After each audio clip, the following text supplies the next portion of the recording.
So Europe is bracing for a Trump presidency, and they're not alone. Even US newspapers are wary. We told you about the Washington Post this week. They've been endorsing candidates since the 1970s, but this time they're not.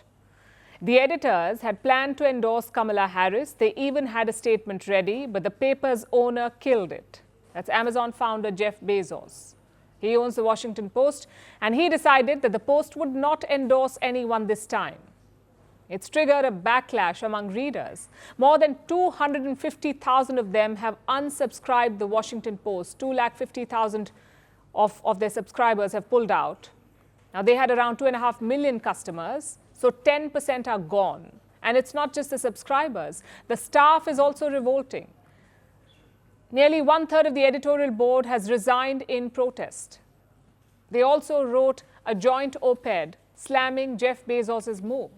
So clearly, it's not a popular decision, but Bezos is sticking by it.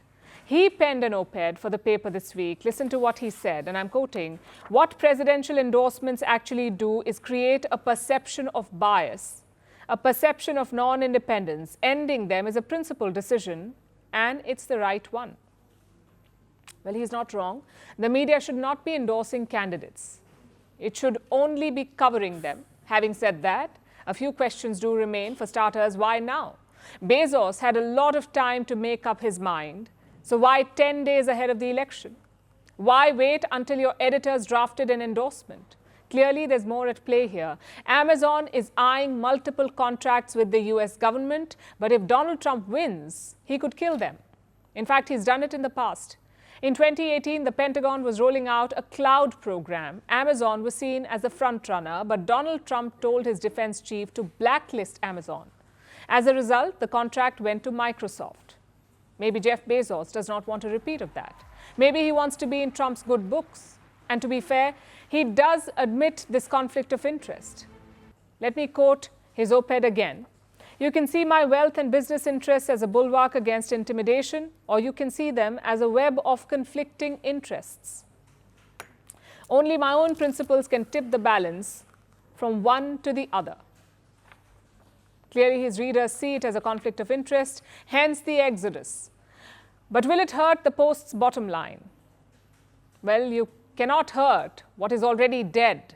The Washington Post is bleeding money. They lost $77 million last year. The readership is down 50% since 2020, 50% down. So I'm guessing Jeff Bezos does not care about the paper's profits.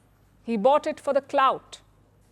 But that was way back in 2013, back when newspapers still meant something, when they had that clout. A lot has changed since then. Trust in the US media has hit a record low. Politicians prefer podcasts over lengthy op-eds. And Jeff Bezos knows this. Listen to what else he's written. "I will not allow this paper to stay on autopilot and fade into irrelevance, overtaken by unresearched podcasts and social media barbs, not without a fight." Again, his instincts are right. Jeff Bezos had every right to do what he did. After all, it's his paper. He owns it. But he got the timing and the optics wrong. As for bias, it goes beyond just domestic US politics. Most American dailies have blinkers on, whether it's their coverage on West Asia or African countries or Asian ones like India. You can notice a distinct pro-Western bias. That may be news for Jeff Bezos, but it's not news for us. We've been seeing that for decades. So the domestic bias does not really surprise us.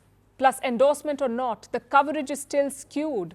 The Post op-eds have called Donald Trump a lot of things, a fascist, a lunatic, and vulgar. And it's not like endorsing Kamala Harris would have been a step too far. It's pretty much on brand.